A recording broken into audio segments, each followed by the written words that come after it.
Ma'am आपका position स्वाध्याय हुआ? एकदम बढ़िया रहा। आपका कैसा हुआ? हमारा भी बहुत अच्छा हुआ इधर। आप सभी को मिच्छामि दुक्कडम।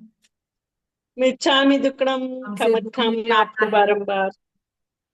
हाँ जी। शामी गुप्ता मैम। मिच्छामि दुक्कडम कोमल जी, अलका जी। चलिए देखिए। मैम मैम मैं हाँ। पीरियड्स में हूँ तो सुन सकती हूँ क्या या बंद कर दूँ?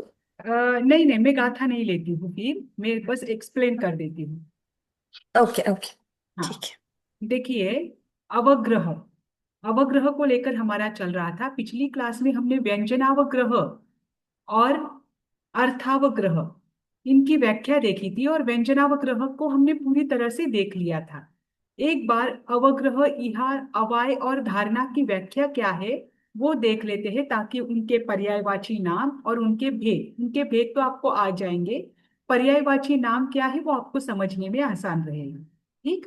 अवग्रह जो है, अवग्रह की व्याख्या जैन दर्शन क्या कहता है कि जब कोई जीव एक अत्यंत सामान्य ज्ञान को, मतलब जानना, अत्यंत सामान्य रूप से जानता है किसी भी विषय को, तो वो सामान्य बोध जो है उसे कहते हैं अवग्रह।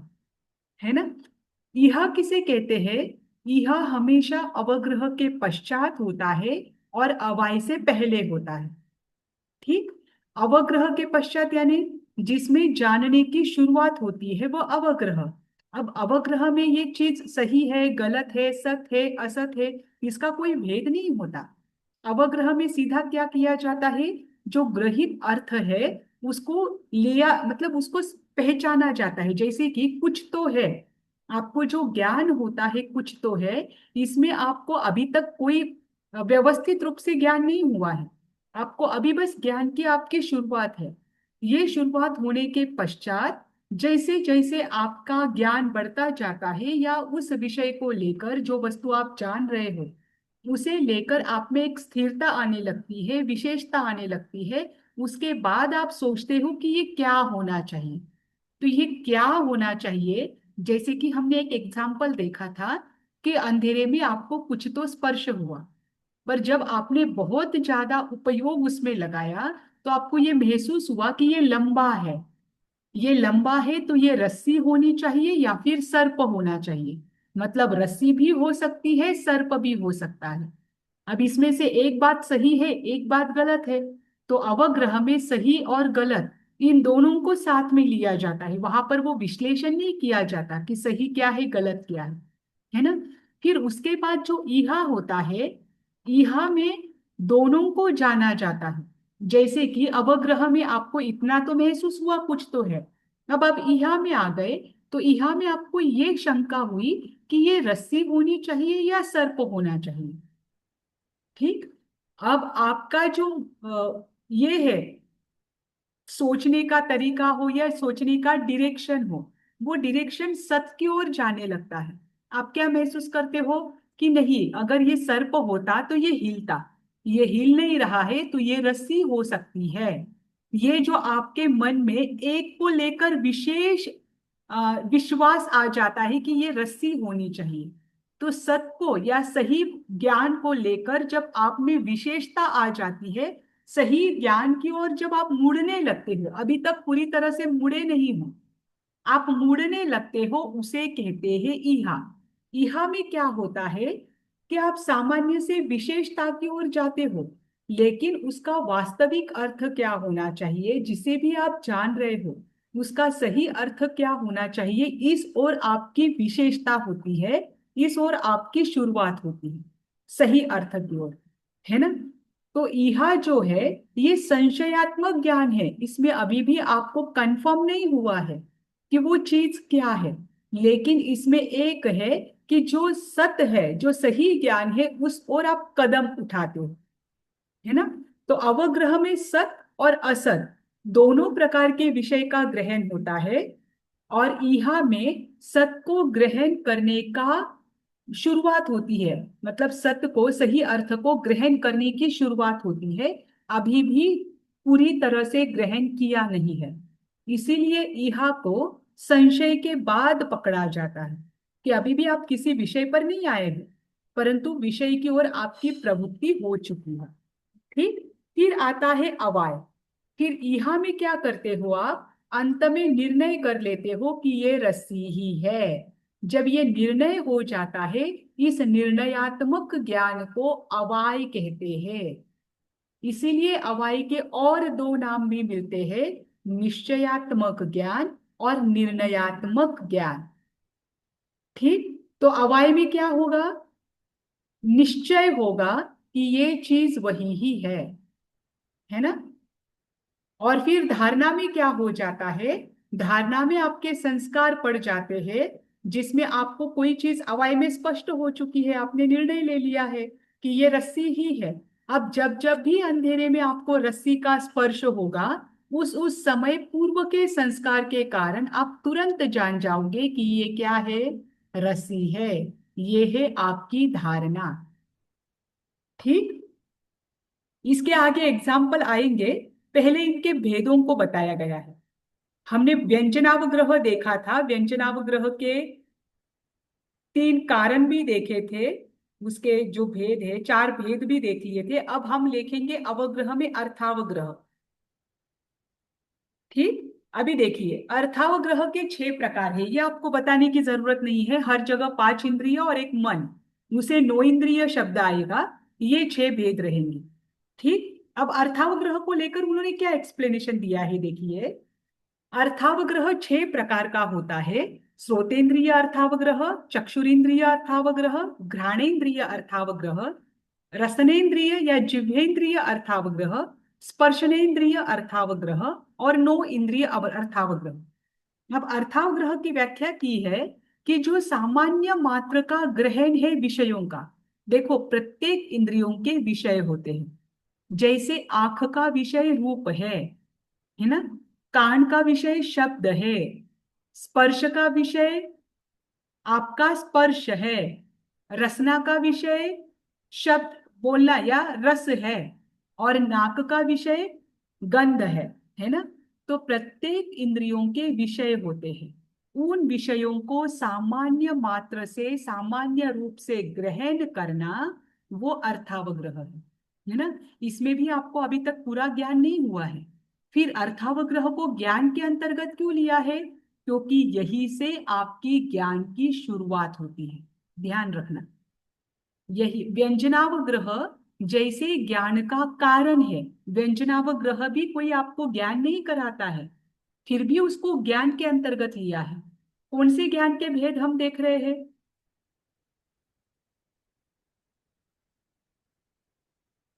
है सभी यहाँ पर।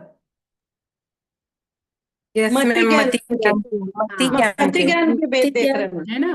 मतलब ये मति ज्ञान क्लियर के। है, ये क्लियर है कि व्यंजनावग्रह और अर्थावग्रह ज्ञान के भेद है ना, क्योंकि ये मति ज्ञान के भेद के अंतर्गत देख रहे हैं। ज्ञान में क्या होता है, विषयों की जानकारी होती है। अब व्यंजनावग्रह में तो कोई आपको विषयों की जानकारी नहीं होती है, विशेष बोध नहीं होता। आप ज्ञान तो उसे ही कहते हैं ना जिसमें विशेष बोध होता है, क्योंकि सामान्य बोध को तो दर्शन कहा जाता है। फिर भी अगर व्यंजनावग्रह को ज्ञान के अंतर्गत लिया है, क्यों, क्योंकि व्यंजनावग्रह से ही ज्ञान की क्या है, व्यंजनावग्रह इस ज्ञान का कारण है, और कारण होने से उसे क्या किया है, उपचार मात्र से ज्ञान में लिया है। और अर्थावग्रह को भी मति ज्ञान के भेद के अंतर्गत क्यों लिया है, क्योंकि यही से ज्ञान की शुरुआत होती है, ये ज्ञान की शुरुआत का पहला चरण है ना। यहाँ पर आपको एग्जाम्पल दिया है, जैसे एक छोटी सी चिंगारी है, एक छोटी सी चिंगारी, उसकी एक ही बूंद है या एक ही उसका डॉट है, जैसे वो छोटी सी चिंगारी आग नहीं कहलाती, लेकिन वही से आग की और प्रकाश की शुरुआत होती है। इस कारण उस छोटे से चिंगारी को भी आग से अलग नहीं रखा जाता, उसे आग के अंतर्गत ही लिया जाता है। वैसे ही ये अर्थावग्रह उस छोटी सी चिंगारी के समान है, जिससे ज्ञान का प्रकाश पुंज आपका बढ़ता जाएगा। ज्ञान प्राप्त करने के लिए जो पहला चरण है, वो पहला चरण अर्थावग्रह है। इस कारण से अर्थावग्रह ज्ञान के अंतर्गत आता है। और अर्थावग्रह ही आगे बढ़ते बढ़ते आपके चिंतन का, अनुप्रेक्षा का, मनन का विषय बनकर विराट रूप धारण करता है। जैसे एक चिंगारी ही आगे बढ़ती बढ़ती जाती है, उसको निमित्त मिल जाते हैं तो वो विराट अग्नि का रूप धारण कर लेती है। वैसे ही ये अर्थावग्रह अगर आपका द्रव्य मन और भाव मन दोनों भी कार्य कर रहा है तो ये अर्थावग्रह ही विराट ज्ञान का रूप ले लेता है। इस कारण अर्थावग्रह को ज्ञान में लिया गया है। ठीक। इससे क्या अर्थावग्रह में क्या होती है? मात्र आगे के ज्ञान की छोटी सी एक अस्पष्ट सी झलक मिलती है। ठीक। अब ये अर्थावग्रह किस किस से होता है?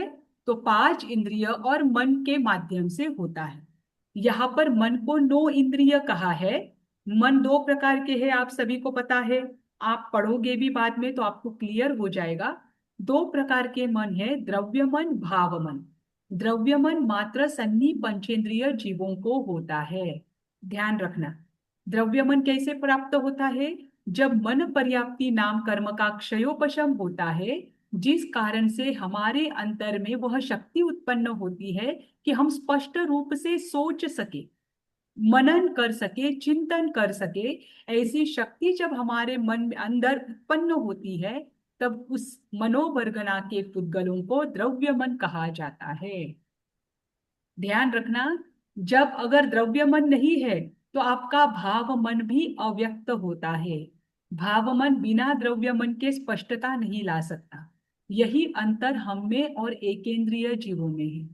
ध्यान रखना, सभी संसार के सभी जीवों के पास भाव मन है, पर सभी जीव सन्नी पंचेंद्रिय के समान स्पष्टता से सोच नहीं सकते। क्यों? क्योंकि उन जीवों के पास सन्नी पंचेंद्रिय के समान द्रव्य मन नहीं है। अगर भाव मन को स्पष्ट विचार करना है, स्पष्टता में आना है, तो उसे द्रव्य मन की सहायता पड़ती है। जब तक द्रव्य मन प्राप्त नहीं होता तब तक विचार में, चिंतन में स्पष्टता नहीं आती है ना। और द्रव्य मन जो है उसे द्रव्य मन क्यों कहा जाता है? क्योंकि द्रव्य मन विचार करने के लिए जो बाहरी पुद्गल है उन पर निर्भर होते हैं। ध्यान रखना, द्रव्य मन को द्रव्य मन क्यों कहते हैं? क्योंकि विचार करने के लिए, अपनी कार्य क्षमता को बढ़ाने के लिए यह मन जो है ये बाहरी पुद्गलों पर, बाहरी द्रव्यों पर निर्भर करता है। इस कारण से इसे द्रव्य मन कहा जाता है। ठीक। और द्रव्य मन के क्रिया के कारण जो विचार परिणाम उत्पन्न होते हैं उन्हें भाव मन कहते हैं। भाव मन सभी जीवों को होता है, द्रव्य मन मात्र सन्नी पंचेंद्रिय जीवों को होता है। और यहाँ पर नो इंद्रिय यानी किसे लिया गया है? नो इंद्रिय के माध्यम से द्रव्य मन को लिया गया है। द्रव्य और भाव दोनों भी, पर भाव में अस्पष्टता है। ठीक। अभी देखिए, अवग्रह के अर्थावग्रह के 6 भेद है। श्रोतेंद्रिय आदि 5 इंद्रिया और 9 इंद्रिय यानी मन। अब इसके 5 नाम बताए हैं। ध्यान रखना, प्रत्येक मतलब अवग्रह, इहा, अवाय, धारणा, इन सबके 5-5 नाम आपको मिलेंगे। उनकी विशेषता भी बताई दी जाएगी। पहले देखिए, इस अर्थावग्रह के अनेक एक अर्थ वाले यानी एकठिया, इन 5 नाम अलग अलग है लेकिन इन सबका अर्थ समान है। इनकी व्याख्या भी अलग रहेगी, शब्द भी अलग है, स्वर भी अलग है और शब्दों के कारण व्याख्या भी अलग रहेगी, लेकिन एट द एंड इन सबका अर्थ सेम है। ऐसे 5 नाम अर्थावग्रह के हैं। उसमें सबसे पहला है ओज्ञेन्नया। ओज्ञेन्नया यानी अवग्रहणता, फिर है उपधारणता, फिर है श्रवणता, अवलंबनता और मेधा। अभी देख लो, देखिए, अवग्रहता, अवग्रहणता और उपधारणता, ये व्यंजन व्यंजन अवग्रह जो है ना, व्यंजनावग्रह, इस पर डिपेंड है। श्रवणता श्रोतेंद्रिय के विषयों पर डिपेंड है। और अवलंबनता और मेधा ये कंपलसरी आगे बढ़ते हैं, इसमें इहा अवाय धारणा निश्चित होता है। ध्यान रखना, जरूरी नहीं है कि मति ज्ञान में अवग्रह के बाद सबको ही इहा हो। कोई कोई व्यंजन अवग्रह और अर्थावग्रह तक ही रुक जाता है, वे आगे इहा अवाय धारणा नहीं कर पाते, जैसे कि कुछ असन्नी जीव है ना, वे हमारे समान चिंतन मनन नहीं कर सकते हैं। तो प्रत्येक समय में अवग्रह के बाद इहा ही होगा ये जरूरी नहीं है। कभी कभी कोई कोई जीव उनका क्षयोपशम कम होने के कारण वो क्या हो जाते हैं, अवग्रह पर ही रुक जाते हैं, और कोई कोई जीव आगे बढ़ जाते हैं। अब यहाँ पर जो 5 समानांतर यानी पर्यायांतर शब्द दिए हैं, उसमें जो लास्ट के 2 है, अवलंबनता और मेधा, इसमें कंपलसरी जीव क्या करता है, अवग्रह के बाद इहा अवाय धारणा करता ही है। पर पहले 3 में ये कंपलसरी नहीं है। ठीक, अब इनकी जैसी व्याख्या हम देखेंगे, आपको और क्लियर हो जाएगी। देखिए, अर्थावग्रह का अर्थ क्या होता है कि प्रथम समय में आत्मा के समक्ष जो शब्द रूप आदि पुद्गलों के विषय आते हैं और उनका वो सामान्य रूप से ग्रहण करता है। ध्यान रखना, पहले समय में आत्मा के सामने जो विषयादि आते हैं, 5 इंद्रियों के विषय, और आत्मा उनको ग्रहण करता है, वह अवग्रह है। यहाँ पर मात्र पहले समय की बात है। ठीक, अब इसमें जो व्यंजनावग्रह है वो भी अंतर मुहूर्त का होता है। तो कभी कभी क्या होता है, व्यंजनावग्रह से जीव अवग्रह में तो चला जाता है, लेकिन इहा अवाय धारणा वो नहीं कर पाता। ठीक, तो इसमें क्या है, जो पहला शब्द है उसको देखिए, अवग्रहणता। इसमें क्या होता है कि पहले समय में जो अव्यक्त आभास है उसे ही ग्रहण किया जाता है, उसे ही अवग्रहण किया जाता है, इस कारण से इसका नाम अवग्रहणता है। ठीक, पहले समय में जो अव्यक्त आभास या अव्यक्त भास जो ग्रहण किया जाता है उसे अवग्रहणता कहते हैं, और अर्थावग्रह पहले समय में ही होता है, इसीलिए अवग्रहणता ये उसका पर्यायवाची नाम है। ठीक, अब इसमें आगे देखिए, उपधारणता। पूरा व्यंजनावग्रह अंतर मुहूर्त का है। मुझे बताइए, अंतर मुहूर्त में कितने समय होते हैं? 48 मिनट्स। हाँ, 47 मिनट्स, और ऊपर थोड़ा 48 मिनट्स को 2 समय कम। अब इसमें कुल मिलाकर समय कितने हुए?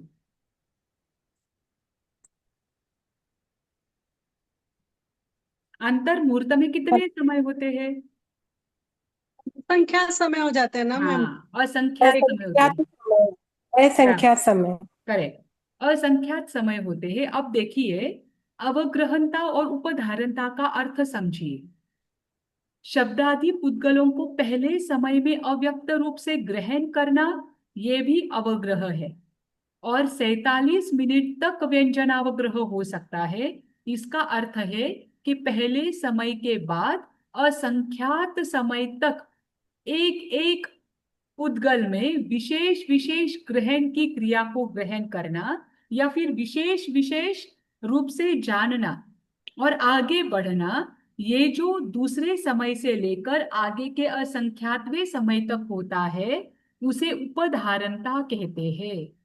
पहले समय में होने वाला अवग्रहणता, और अवग्रहणता के बाद जो एक एक समय में क्या होता है, नए नए जो इंद्रिय पुद्गल है उनको ग्रहण करने की जो क्रिया होती है उसे उपधारणता कहते हैं। लेकिन कब तक? जब तक अवग्रह का समय है तब तक ही। जैसे एग्जाम्पल उन्होंने दिया है कि व्यंजनावग्रह का समय 47 मिनट का है समझो, या अंतर मुहूर्त का है। तो अंतर मुहूर्त तक जितने समय होते हैं उसमें वे क्या करते हैं, प्रत्येक समय में एक एक नए नए पुद्गलों को ग्रहण करते हैं, ग्रहण करने की क्रिया करते हैं। तो ये जो दूसरे समय से लेकर व्यंजनावग्रह और अर्थावग्रह का जितना समय है वहां तक एक एक पुद्गलों को जानना, ये उपधारणता है।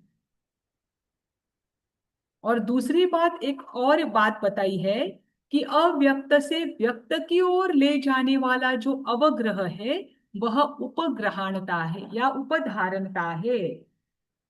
पहले समय में आप अव्यक्त थे, लेकिन जैसे जैसे आपकी स्पष्टता आती है वो आपको व्यक्तता की ओर लेकर जाता है, वो आपको स्पष्ट कराता है।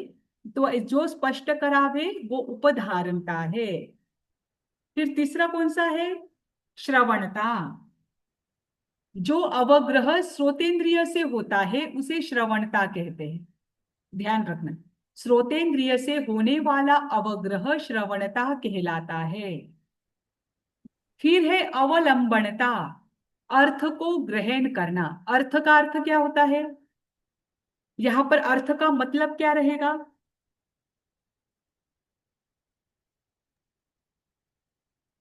कुछ है ऐसा जानना। पदार्थ। हाँ, पदार्थ। पर पदार्थ यहाँ पर अर्थ जानना, है। हाँ, जानना, पर विशेष रूप से जानना। देखो आप विशेष रूप से पदार्थ को, हाँ देखिए, पदार्थ को आप देख रहे हो, जैसे व्यंजनावग्रह में पदार्थ को आपने महसूस किया, है ना? तो व्यंजनावग्रह में महसूस करने, बस महसूस ही किया है। लेकिन अर्थावग्रह में क्या होता है? महसूस करने के साथ उस पदार्थ को विशेष रूप से जाना जाता है। विशेष रूप से उस पदार्थ को जानना है, अर्थात ये क्या है, ये क्या है, उसके पश्चात किस काम में आता है, उसका स्पर्श कैसा है, उसका दिखने में वो कैसा है। दिखने में तो दिखता नहीं, समझो अंधेरे में, पर कुछ भी हो, कभी कभी शब्द भी है, तो उसका स्पर्श कैसा है, उसके पीछे महसूस क्या होता है, उसके पीछे जितने परिणाम है जो अत्यंत सूक्ष्म है, उन सबके माध्यम से उसे विशेष रूप से ग्रहण करने की ओर हम बढ़ते हैं। इसे कहते हैं अर्थ। तो अर्थावग्रह में अर्थ को ग्रहण किया जाता है, अर्थात उस पदार्थ के विशेष ज्ञान को ग्रहण किया जाता है, या विशेष ज्ञान को ग्रहण करने पर कदम उठाया जाता है। इस कारण से उसे कहते हैं अवलंबनता। इसका और एक अर्थ क्या है पता है क्या? अवलंबनता, कि इससे जो अवग्रह पर जो अवलंबित है, इहा अवाय धारणा, ये तीनों जो है, इहा अवाय और धारणा, ये अवग्रह पर अवलंबित है, यानी डिपेंड है। तो जो इन पर अवलंबित है उनकी ओर लेकर जाता है, वो है अर्थावग्रह, और उसके लिए शब्द आया है अवलंबनता।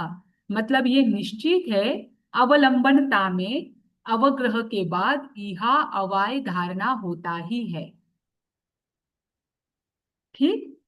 और मेधा यानी जिसमें सामान्य और विशेष दोनों को ग्रहण किया जाता है, वह मेधा कहलाता है। अब विशेष की शुरुआत कब होती है? जब इहा की शुरुआत होती है। इस कारण से मेधा में भी अवग्रह के बाद इहा अवाय धारणा होता ही है। ठीक। 5 नाम कौन से हैं अवग्रह के?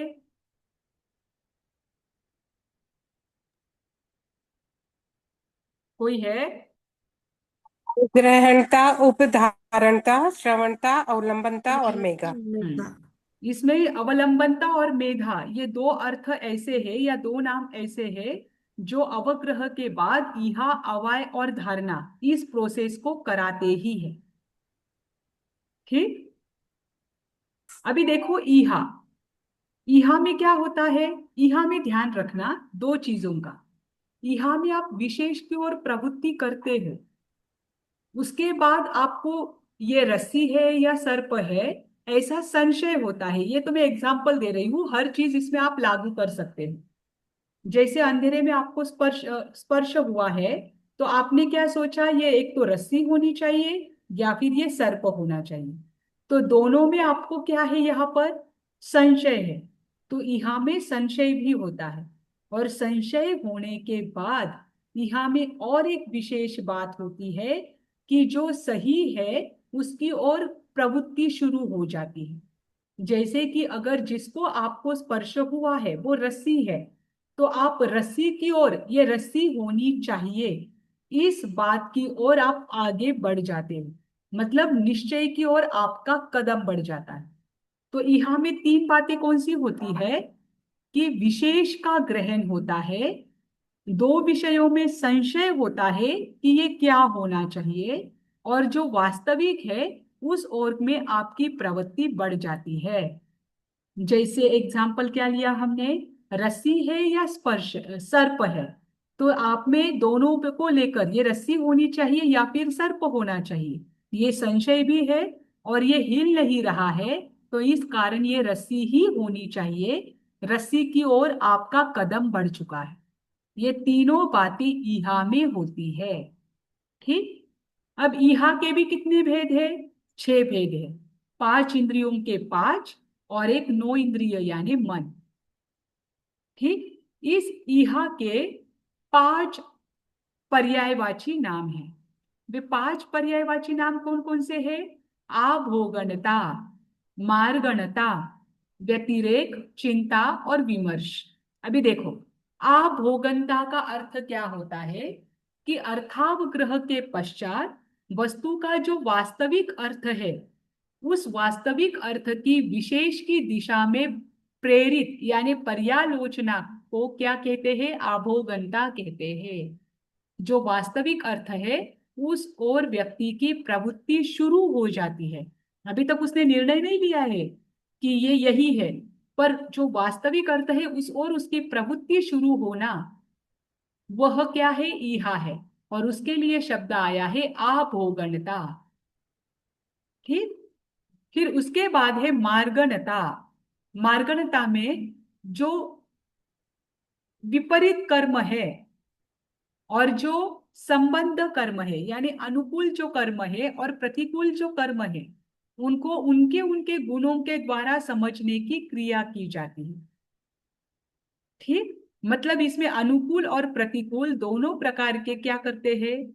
गुणों को देखते हैं और उनको समझने का प्रयास ईहा में ही किया जाता है। फिर है, उसे कहते हैं मार्गणता। फिर है गवेषणता। गवेषण का अर्थ क्या होगा कि अब 2 प्रकार के अर्थ आप निकाल रहे हो। वापस वही एग्जाम्पल लीजिए कि आप अंधेरे में खड़े हैं, आपको लंबी लंबी स्पर्श हुआ है, या कुछ तो भी लंबी चीज है ऐसा आपको महसूस हुआ है, तो आपको क्या हुआ? संशय हुआ कि क्या है ये? एक तो रस्सी होनी चाहिए, सर्प होना चाहिए। रस्सी जो है, समझो वो अगर चीज रस्सी ही है तो रस्सी आएगी अनुकूल धर्म में, और समझो वह रस्सी है पर आपको लग रहा है कि सर्प होना चाहिए, तो सर्प आएगा विरोधी धर्म में, है ना। अब यहां पर देखिए, जब ईहा में आपको संशय हुआ कि ये रस्सी या सर्प होना चाहिए, फिर बहुत देर तक आप विचार कर रहे थे, क्योंकि अवग्रह का अंतर भी बड़ा है। आप विचार कर रहे थे, आपने सोचा कि अरे इतना अगर ये सच में सर्प होता तो इतनी देर वो हलन चलन करता, इसने हलन चलन किया नहीं, मतलब ये रस्सी होनी चाहिए। रस्सी की ओर आप क्या हो गए? स्थिर होने लग गए। अभी तक स्थिर नहीं हुए, स्थिर होने लग गए। तो विरोधी अर्थ है सर्प और अनुकूल धर्म है रस्सी। तो जो रस्सी है उस पदार्थ के साथ आपका पर्यालोचन शुरू हो जाना गवेषणता है। ठीक। फिर है चिंता। चिंता का अर्थ यहाँ पर स्ट्रेस नहीं है, यहाँ पर चिंता का अर्थ है बार बार चिंतन करना। देखिए, यह ही है जो अवाय और अवग्रह इन दोनों को जोड़ने का काम करती है, या फिर संशय और अवाय। संशय से आपको निश्चयता की ओर ले जाने वाला कोई मति ज्ञान का भेद है, तो वह है ईहा। ईहा क्या करता है? आपको संशय, आप संशय में हो, लेकिन संशय के बाद वो आपको एक निश्चित सीमा पर या निश्चयता की ओर लेकर जाता है। तो संशय से कंफर्म निश्चयता की ओर लेकर जाने वाला कौन है? ईहा। ईहा में जब आपको एक वस्तु 2 तरह से प्रतिभासित होती है ना। एक वस्तु में जब आप 2 वस्तुओं को देखते हो, जैसे आपको कुछ तो स्पर्श हुआ, तो उसमें आपने रस्सी को भी देखा और सर्प को भी जाना। दोनों को जब आप देखते हो तो ईहा क्या करती है? वहां पर वास्तविक अर्थ को लेकर और उसमें विशेष उपयोग लगाकर और विशेष क्षयोपशम के आधार पर उनके बारे में, रस्सी के गुणों के बारे में भी बार बार चिंतन करती है, सर्प के गुणों के बारे में भी बार बार चिंतन करती है। और जिसके गुण वहां पर उसे सूट होते हैं उस अर्थ को ग्रहण कर वो उस दिशा में बढ़ जाती है ना। तो यह क्या करती है, यथार्थ अर्थ का बार बार चिंतन करती है, इस कारण इहा को चिंता भी कहते हैं। ठीक। और लास्ट है विमर्श। विमर्श यानी ये भी क्या है, यह का समानार्थी शब्द है। यहाँ पर देखिए अलग अलग प्रकार की क्रियाओं में जो आपको कुछ अर्थ को आपने स्पष्ट कर दिया और जो विरोधाभास है उनको दूर कर दिया, है ना। मतलब आपने अपने अनुकूल धर्म को त्याग नहीं करते हुए प्रतिकूल धर्म को अलग कर दिया, अर्थात सत्य को ग्रहण कर लिया, असत्य का त्याग करना कर दिया। तो ये सत्य को ग्रहण करना कहलाता है विमर्श। तो यह क्या करती है, जो सत्य है सत्य और प्रवृत्त होती है, इसीलिए यह का एक नाम विमर्श भी है।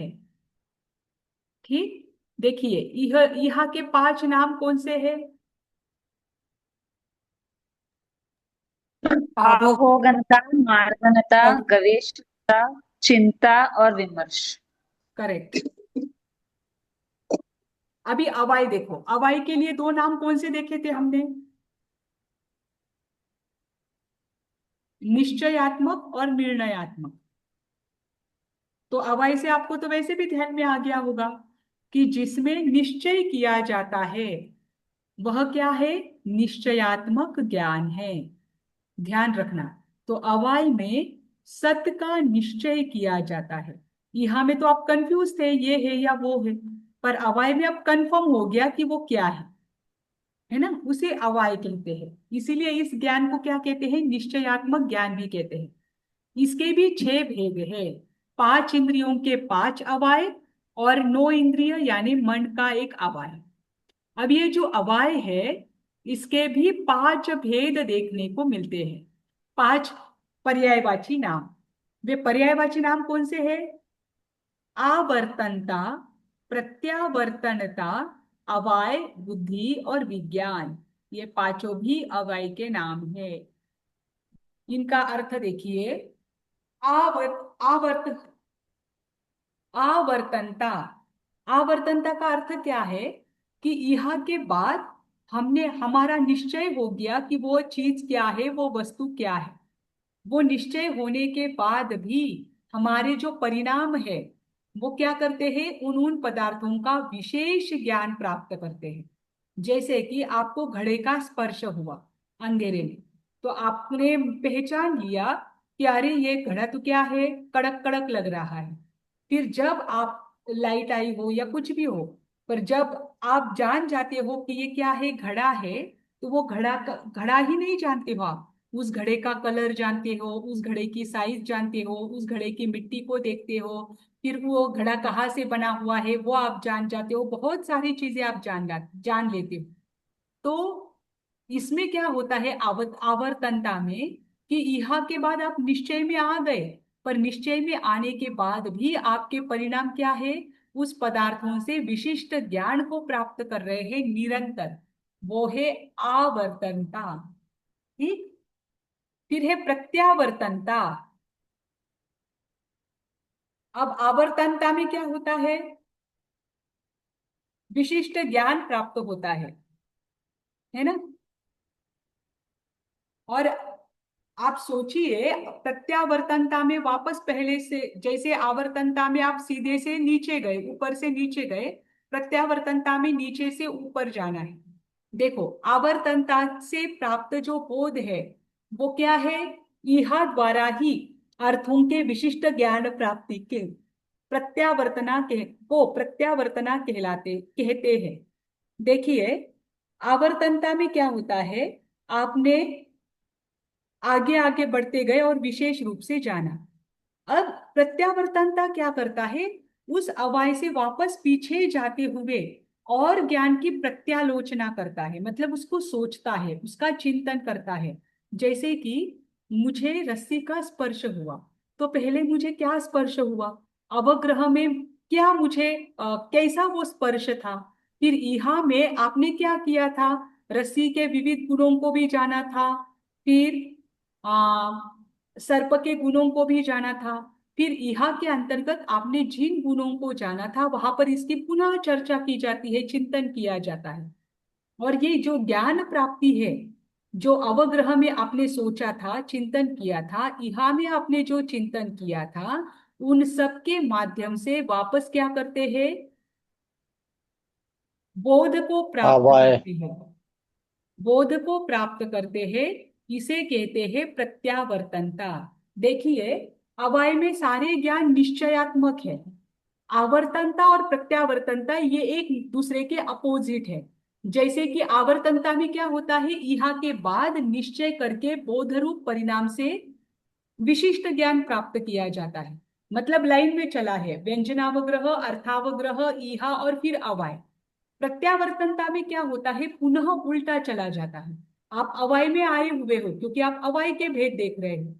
फिर इस अवाय के अंतर्गत आप और विशेष रूप से जानने के लिए पीछे आपने क्या क्या महसूस किया, उसको जाना जाता है। जैसे आप अवाय में अभी हो, फिर आपने इहा में क्या महसूस किया था, फिर आपने अर्थावग्रह में क्या महसूस किया था, फिर व्यंजनावग्रह में क्या आपने जाना था। ये तीनों जो पीछे की बातें हैं, इन तीनों का पुनः चिंतन जब किया जाता है और निश्चय पर पहुंचा जाता है, तब उसे कहते हैं प्रत्यावर्तनता।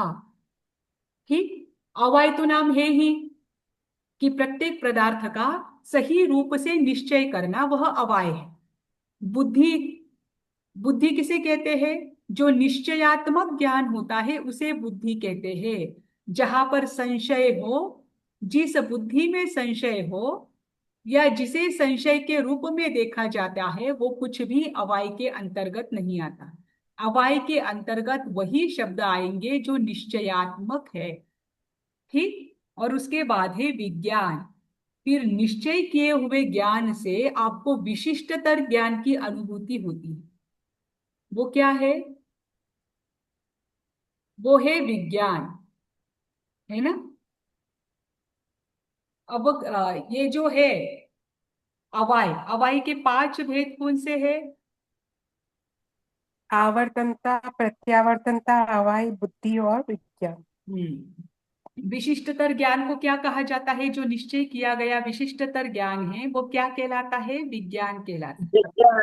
विज्ञान। हाँ। अब इसमें ये पांच पर्यायवाची नाम दिए हैं। पहले मुझे ये बताओ, अर्थावग्रह के पांच पर्यायवाची नाम कौन से थे।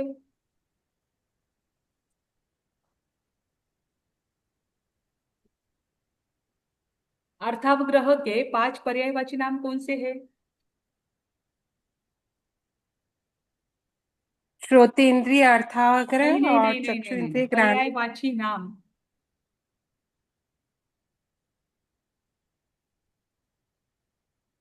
अभोगणता, एक मार्गणता, सेकंड मैडम, नहीं अवग्रहणता, अवग्रहणता, घंटा नहीं, मार्गंटा उदाहरणता, अवग्रह के पांच नाम कौन से, श्रवणता, अवधारणा, हाँ बराबर बोलिए, अवग्रहणता, उदाहरणता, उपधारणता श्रवणता श्रवणता और लंबनता। आलम्बनता मेगा। हाँ।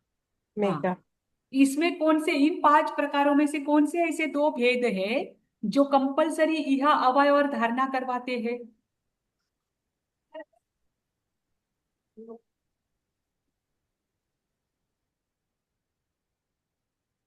समझ में आया क्वेश्चन। ऐसे कौन से दो भेद हैं इन पांच भेदों में से जिसमें यह अवय और धारणा होता ही है।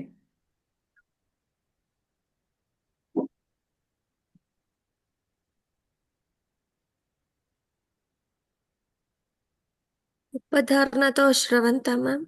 नहीं, अवलंबनता और मेधा, ये